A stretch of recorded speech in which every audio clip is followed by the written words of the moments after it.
Muchas gracias, buenos días. Gracias, primero que nada, a los colegas de Senacit y los responsables del proyecto por esta invitación. Es un gusto estar hoy acá. Eh, tenemos tiempo y todo, bueno, vamos a tratar de meterle rápido. Em, Hablando con Jen, cuando hicieron la invitación, pensamos cómo contar un poco el panorama de la ciencia, la tecnología y la innovación en América Latina, con foco en Centroamérica, pensando los datos, que es un poco lo que hacemos en el observatorio como fuente de información para esto, y ver la articulación entre la academia y el sector productivo. Desde el observatorio de la OEI, lo que hacemos es justamente eso, levantar datos para tratar de informar la toma de decisiones de políticas en ciencia, tecnología e innovación. Así que es un gusto poder hoy mostrarles un poco los resultados de eso y tratar de darles alguna mirada en torno a cómo vemos el diseño y el desarrollo de políticas en este terreno. Y me gustaría empezar por algo que se mencionó en la apertura, esto de ciencia, tecnología e innovación como un solo paquete. Es un paquete, pero no es un paquete para nada homogéneo. Entonces, me gustaría comenzar por ahí para cosas que todos sabemos, pero repasar algunos conceptos en torno a eso. Eh, ¿Qué es esto de la innovación? Y me voy a ir lejos. Digo, se empieza a hablar de innovación a principios del siglo XX con Schumpeter y esto de la idea de que la innovación es el motor del cambio, donde hay emprendedores o personas creativas que son capaces de, con los elementos que están a su alcance, combinarlos para tener una ventaja competitiva y dando sí a ciclos crecientes de producción. Una definición que todos hemos visto alguna vez. Ahora, hay dentro de esto de ciencia, tecnología e innovación, hay dos cosas. Por un lado está la ciencia y la tecnología, especialmente la investigación y desarrollo, la I+D, y también tenemos la innovación agrupada, la hemos pegado ahí con plástico, paramos un poco a eso. Porque una cosa es producir conocimiento, que es la I+D. Digo, ahí tenemos la definición de la OCDE de I+D, pero básicamente es producir conocimiento nuevo. Y otra cosa es la innovación, que también en el mismo definiciones, en el origen de las definiciones, es la introducción de un nuevo significativamente mejorado producto o proceso en el marco de una empresa. Ahora hay que ver cómo estas dos cosas se empatan en América Latina. Un poco el desafío de esta presentación es ver cómo enganchan esas dos cosas en nuestra región. Porque esta idea contradice un poco algunas afirmaciones que estamos acostumbrados a ver. Digo, por un lado, que la innovación está relacionada exclusivamente con el desarrollo de nuevo conocimiento. En América Latina, lo vamos a ver ahora, innovar no es necesariamente hacer investigación, en la práctica, no digo que no debamos hacerlo, en la práctica hoy en día no lo es. Y tenemos una política muy centrada en la visión desde el sistema científico y que la falta de desarrollo tecnológico en las empresas se desarrolla por cierta irracionalidad de los empresarios, que también vamos a ver que no del todo puede ser así. Estas son dos cuestiones históricas en los estudios de innovación en la región, pero con las nuevas tecnologías, sobre todo las tecnologías digitales, nos encontramos con una aceleración de esto muy, muy fuerte.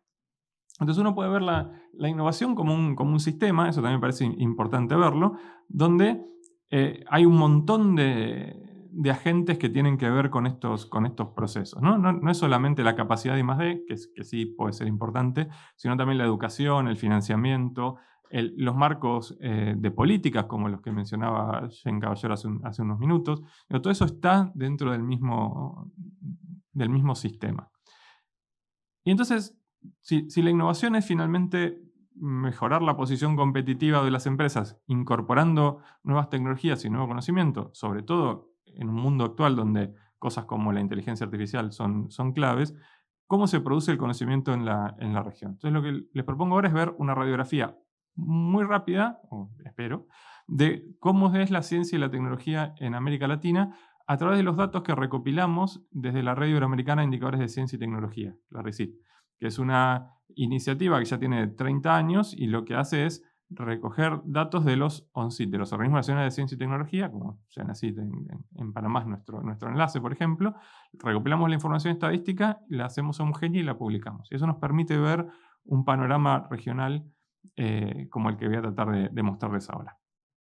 Primero un poco de contexto. Eso es la evolución de la economía de América Latina o de Iberoamérica. Somos un organismo iberoamericano, así que manejamos los dos ámbitos.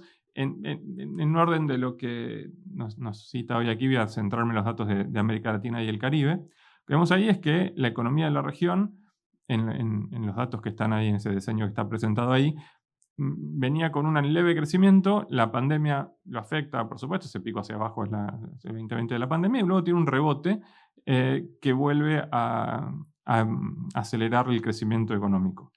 En ese contexto, la inversión en I+D de América Latina se comporta de manera más o menos parecida. Venía con una línea bastante planchada en los años previos.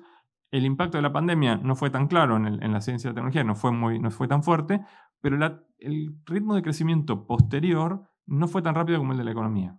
Es decir, la ciencia en América Latina está creciendo, pero está creciendo más lento que la economía en los últimos años, particularmente después de la pandemia.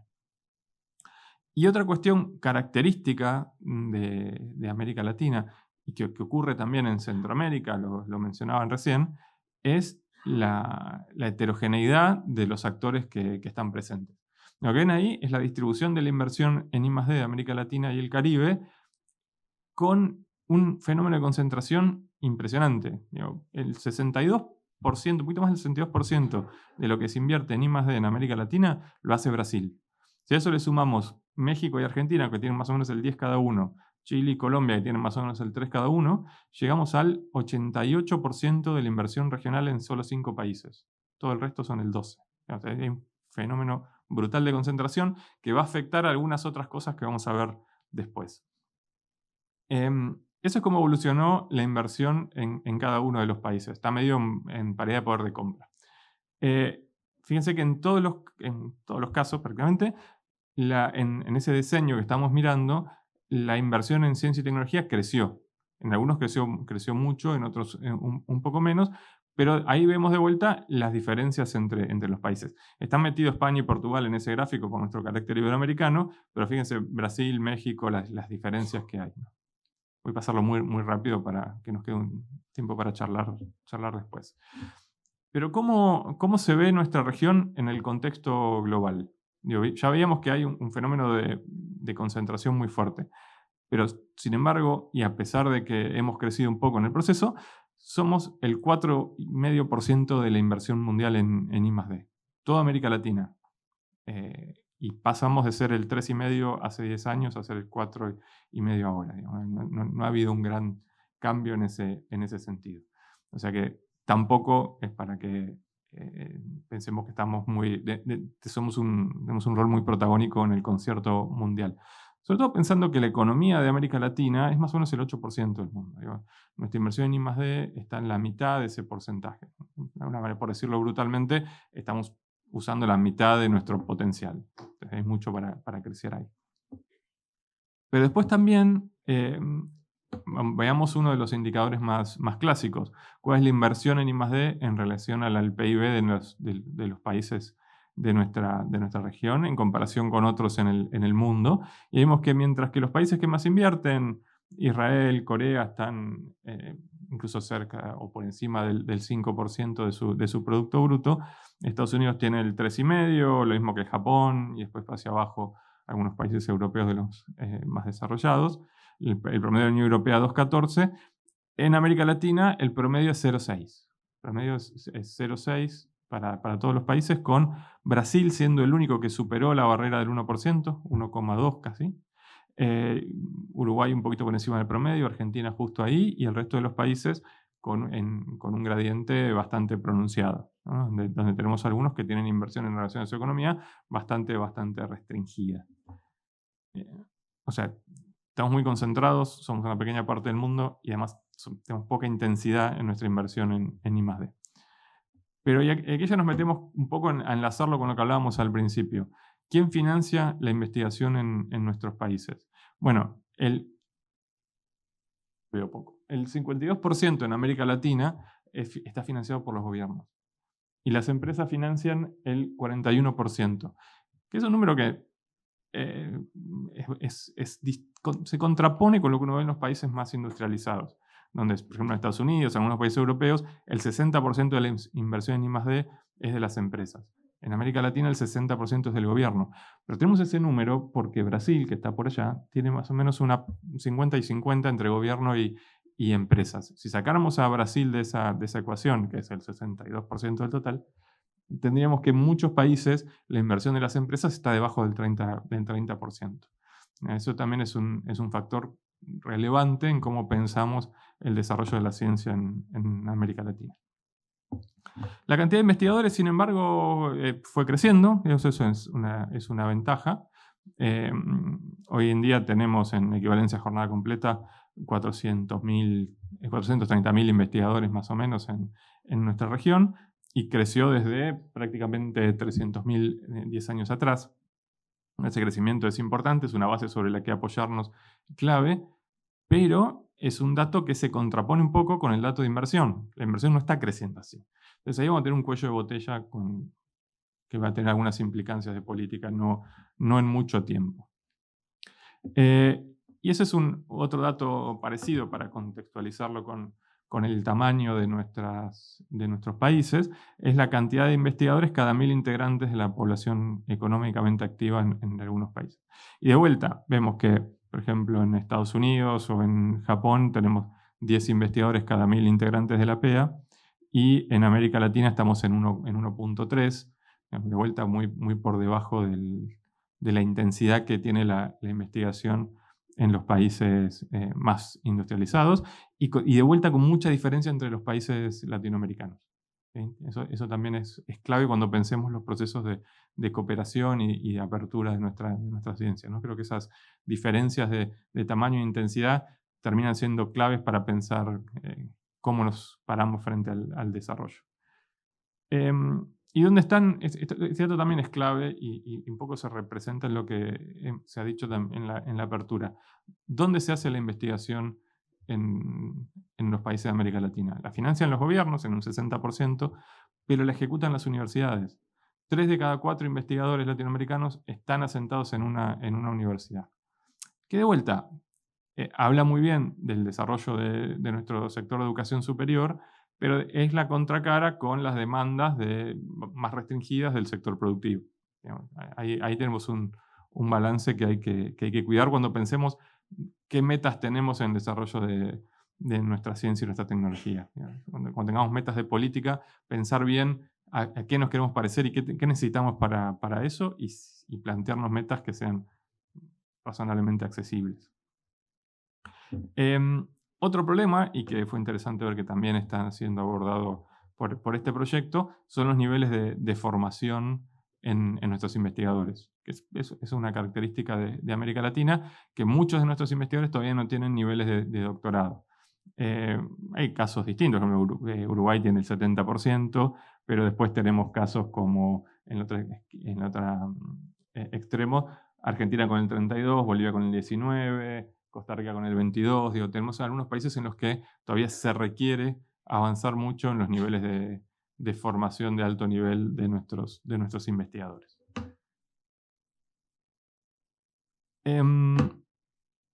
Y otro dato que también está pensado dentro de este proyecto son los problemas de género en la ciencia y la tecnología. La cantidad de investigadoras que tenemos trabajando en nuestro país muestra también bastantes diferencias, bastantes heterogeneidades entre los distintos países. En promedio, la brecha es del 4%, es decir, el 46% del total de las personas que investigan son mujeres, pero ahí adentro pasan un montón de desigualdades todavía.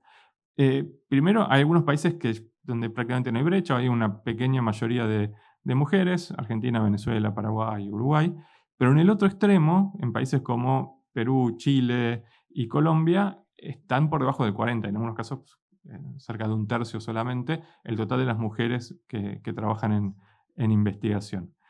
Y además, la otra cuestión es que acá estamos viendo números agregados. Cuando uno desarma esto, hay un montón de brechas en otras áreas. Cuando uno se acerca a los niveles superiores, la cantidad de mujeres es menor, y si en algunos sectores, especialmente en el sector privado, la cantidad de mujeres no llega al 30% en ninguno de los países, y en ciertas áreas como las TICs también pasa lo mismo. Ahí hay mucho para crecer también. Veamos ahora una comparación de varios de los datos que estuvimos viendo hasta acá para tener un punto de comparación. Las líneas que ahí ven en verde son América Latina y las que ven en azul es la Unión Europea. Para tener un marco de comparación, tenemos datos de financiamiento, de gasto en I+D, y tenemos datos de la cantidad de investigadores activos en estos dos bloques.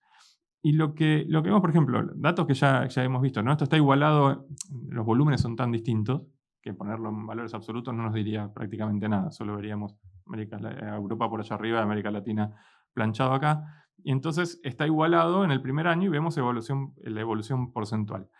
Entonces fíjense, la línea que termina más arriba es la inversión en I+D de la Unión Europea. Y contrasta con la línea de más abajo de ahí, que es la de América Latina. Mientras que las dos que terminan en el medio son la evolución de la cantidad de investigadores. En ese sentido, América Latina creció incluso un poquito más. Acuérdense que tenemos una intensidad de cantidad de investigadores menor en relación a nuestra población, pero creció un poco más que la Unión Europea, pero nuestra inversión no. Nuestra inversión está bastante por debajo. Eso debería llamar bastante la atención en cuanto a las prioridades para el crecimiento en los próximos años, pues efectivamente nos vamos a encontrar ahí con un cuello de botella bastante claro. Y vamos a ver ahora algunas cositas en relación a la producción científica también. Y ahí lo que vemos son publicaciones en Scopus de los distintos países, en esta base de datos de revistas indexadas internacionales. Y de vuelta tenemos la misma escalera clásica de América Latina, esas desigualdades de volumen, con primero Brasil, luego México, Chile, Colombia y Argentina como los principales productores de artículos científicos. Si lo viéramos esto tiene algunas connotaciones importantes, sobre todo en un seminario sobre ciencia abierta. Yo pongo datos de Scopus, me extraña que no me hayan tirado algo ya. Pero si lo viéramos voy a mostrar después algunos datos con OpenAlex, no da muy distinto. A efectos de lo que queríamos ver, estos datos funcionan. De hecho, tenemos muchos problemas con este tipo de base de datos sobre su representatividad para América Latina, pero nuestra presencia, voy a ser de abogado del diablo hoy, estoy buscando meter en algo, nuestra presencia ahí es del 5 o 6% en cantidad de artículos totales en Scopus, con una inversión en I+D del 4% del mundo, o sea que tampoco nos hagamos los rulos. Y si lo miramos en cosas como OpenAlex, nos da muy distinto. También tenemos mucho para crecer en producción científica.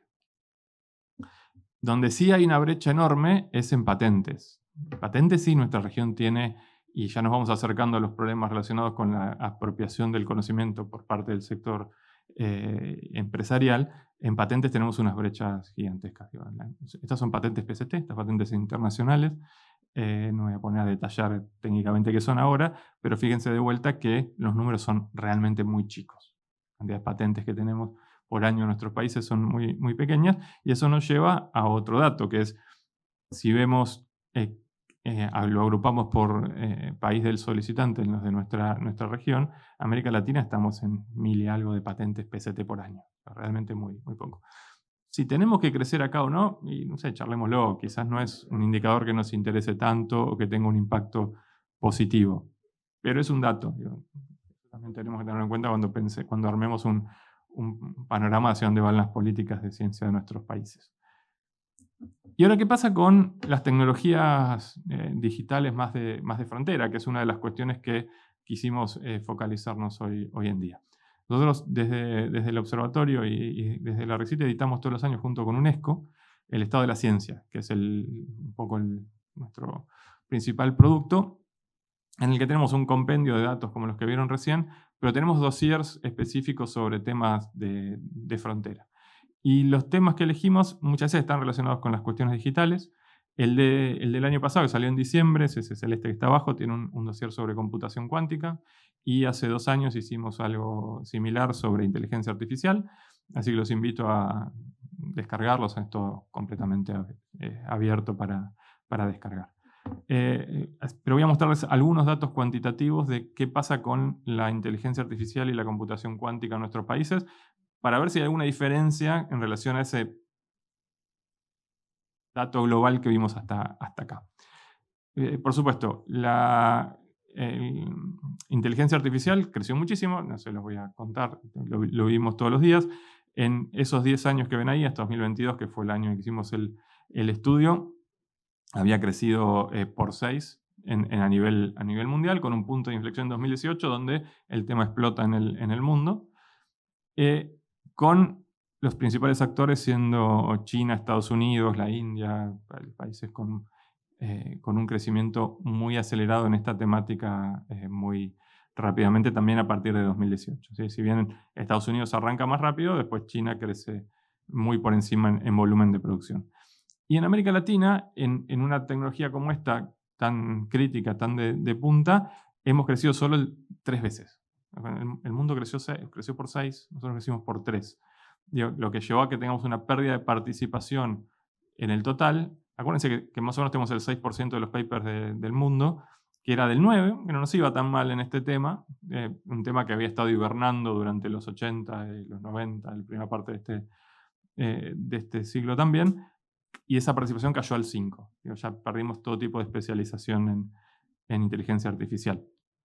Y en la computación cuántica, que es todavía un tema más de frontera, mucho más concentrado todavía en inversión, vamos a ver qué dio, pero no se esperen nada distinto. Es todavía un tema muy chico, con un potencial de revolucionar muchos aspectos de nuestra vida, pero todavía vamos a ver ahora que mientras que en el mundo creció 4,25 veces en 10 años este tema, sobre todo desde 2021, donde empezó a crecer, en América Latina crecimos 3,7. Pasé rápido ahí los datos, no sé si puedo volver. Sí. Los principales actores, esto está hecho en base a OpenAlex, fíjense que no da muy distinto. De vuelta son los países más concentrados en estos temas, Estados Unidos, de vuelta China, un poco los de siempre, pero con un fenómeno de concentración altísima, que eso es algo que también tenemos que pensar cuando veamos cómo nos integramos a estos procesos de desarrollo en tecnologías tan de punta, tan dependientes de capital y que están concentrados no solo en unos pocos países, sino de hecho en unas muy pocas empresas. Esto ya lo mostré. Pero entonces, volvamos ahora al principio. Ya tenemos todo el panorama de cómo es, ¿no?, la ciencia y la tecnología en nuestra región, qué pasa en algunas temáticas de punta.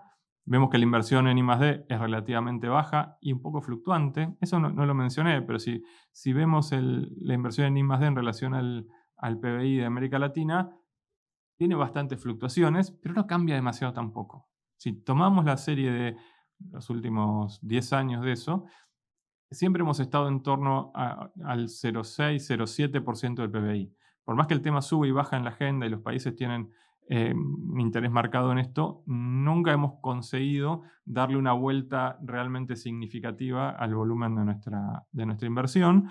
Además, en una región muy heterogénea, muy concentrada en pocos países, poco dinamismo de la I+D empresarial y con presencia limitada en estas tecnologías de punta.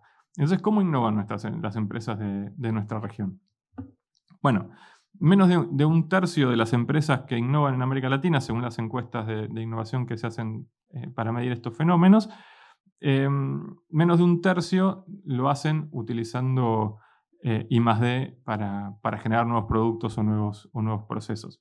La mayoría lo hace en torno a la compra de bienes de capital, de incorporación de conocimiento incorporado en maquinaria o en equipamiento, incluso en software, de manera de generar productos que no están en la frontera de la tecnología.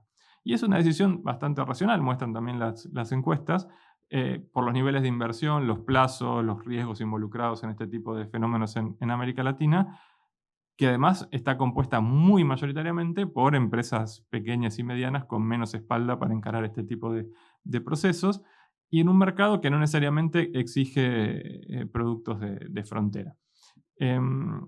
Y donde las pymes, que son la enorme mayoría, el 90% por decir algo, de las empresas de nuestra región, conviven con algunas transnacionales muy concentradas. Y entonces tenemos, y ahora sí para ir terminando, y creo que me voy a ahorrar unos minutitos, tenemos una región en la que tenemos un sistema científico que con sus limitaciones, pero que tiene focos interesantes, tiene algunos grupos de excelencia, que esas son 2 imágenes que hizo la inteligencia artificial, donde nos puso por acá unas hermosas universidades con unos parques que no sé dónde salieron, pero son hermosos, y unos globos aerostáticos que no sé qué tienen que ver, pero bueno, problema de la inteligencia artificial. Y por el otro lado, tenemos empresas, algunas innovadoras, algunas muy pujantes, en algunos sectores tenemos ciertas ventajas, pero que pueden producir a niveles internacionales. Entonces imaginamos que entre esos debe haber un puente, ¿no? Entre donde se produce conocimiento, donde están 3 de cada 4 investigadores y en esas empresas innovadoras. Bueno, le pedí a la inteligencia artificial que me muestre cómo sería ese puente y me lo hizo así. Eso era espantoso. Digo, tenemos que trabajar mucho en esos procesos de interfaz. Digo, quedó lindo, sí. Fue la inteligencia artificial, yo no le dije cómo tenía que dibujarlo. Claro. A ver, hay luz al final, es probable que venga un tren de frente. A ver, lo que nos muestran los datos también es que es minoritario el número de empresas que para innovar se vinculan con las universidades. Incluso en muchos países menos del 10% de las empresas que innovan lo hacen trabajando con universidades. Tenemos que trabajar mucho ahí en la apertura del conocimiento que se produce en la educación superior. ¿Y por qué ocurre eso? Y muchas veces encontramos que tiene que ver con criterios de evaluación para los investigadores que no facilitan estos procesos, que están más centrados en la publicación de la carrera del investigador que en mejorar o facilitar y premiar la vinculación con las empresas y con la sociedad en general. Digo, eso también no lo pensemos solo con el desarrollo productivo, sino para cómo le llamamos soluciones a nuestras sociedades. Problemas en la exclusividad de derechos, por supuesto, y algo que hay que desarrollar más en nuestra región, que es mejorar esas instancias de interfaz, ¿no? Construir mejores puentes, tener expertos en las universidades y en las empresas que puedan facilitar que ese intercambio se dé más fácilmente. Porque es difícil pedirle al investigador que sea, además de buen investigador, que sea un buen comunicador, un buen vinculador. Bueno, tenemos que tener buenos mecanismos de interfaz para facilitar estos procesos. Entonces, para terminar, simplemente algunos apuntes para la conversación posterior, donde tenemos una región con unos mercados que no demandan demasiado conocimiento, con una innovación no basada en investigación, con pocos vínculos entre las universidades que producen conocimiento y su entorno, y un desarrollo tecnológico un poco lejos de los temas de frontera. Así que me gustaría cerrar solo con estos puntos. Este no es un tema nuevo ni que haya aparecido en los últimos años. Digo, hace mucho que cuando hablamos de las problemáticas de la innovación y la vinculación tenemos el mismo diagnóstico en la región y hemos tenido muchas políticas en torno a esto con una efectividad relativa. Así que está muy bien que este proyecto haya generado nuevas iniciativas repensadas desde la ciencia abierta para esto. Me parece que eso es clave, sobre todo porque las nuevas tecnologías están acelerando estos procesos de innovación y nos generan desafíos nuevos, ¿no? No era lo mismo cuando pensábamos la innovación en la industria manufacturera hace 20 años que cuando lo pensamos ahora en una economía totalmente digitalizada, fuertemente digitalizada. Tenemos que calibrar las políticas en ese sentido para que las empresas adopten tecnologías, nos permitan utilizar los datos que tenemos y además generar políticas basadas en evidencia, que es un poco a lo que apuntamos desde el observatorio, y que esa innovación, lo mismo que la ciencia y la tecnología, no sirva para acrecentar las brechas, sino para cerrarlas. Ese es un desafío clave, me parece, para las políticas públicas y aprender de los sectores en los que hemos sido exitosos. Hay algunos, podemos identificarlos, donde hay muy buenas experiencias, muy valiosas y muy positivas. Así que me parece que, para cerrar, se trata de aprender de esos procesos y encontrar mecanismos clave que puedan ser extendidos a otros sectores y a otras áreas de producción. Así que muchísimas gracias y los invito a ver nuestros datos en la página del observatorio. Gracias.